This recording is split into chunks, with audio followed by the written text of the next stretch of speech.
Hello, my name is Alexander and I'm doing my December growth video on a bill to exert tips from taxation. I will be doing the negation speech for this.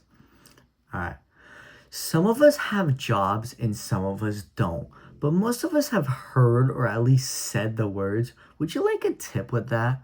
While having a job is important, removing taxes on tips is not the right solution for this. Even though many workers rely on tips, changing the tax system in this way would create more problems than benefits. For these reasons, I stand on the negation of this bill and will state three main reasons why it should not be approved.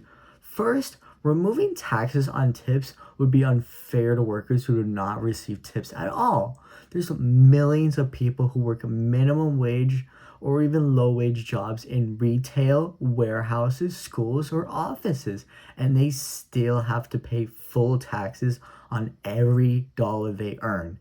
If tipped workers are exempt from taxes, it creates an imbalance where two people earning similar income are treated differently by the tax system. This doesn't even solve poverty. It shifts the burden onto non-tipped workers who are already struggling just as much. Second, not taxing tips would reduce government tax revenue that is used for important public services. Taxes help pay for things like schools, roads, emergency services, and social programs that many low-income workers rely on. If tips are no longer taxed, the government would collect less money, which could lead to cuts in these services or higher taxes elsewhere. This could hurt the workers that this bill is trying to help in the long run. And third, removing taxes on tips would not actually fix the pressure and problems within tipping culture.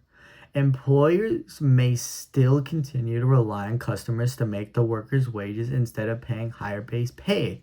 This keeps the system dependent on tips rather than encouraging fair wages from employers. Instead of reducing pressure on customers, it continue normalizing tipping even more and allow businesses to avoid responsibility for paying workers a livable wage. In conclusion, taxing tips should remain in place because removing the taxes would be unfair to non-tipped workers, reduce funds for public services, and fail to address the root cause of tipping culture. For these reasons, I urge you to stand on negation of this bill and support solutions that focus on equal treatment for all workers. Thank you.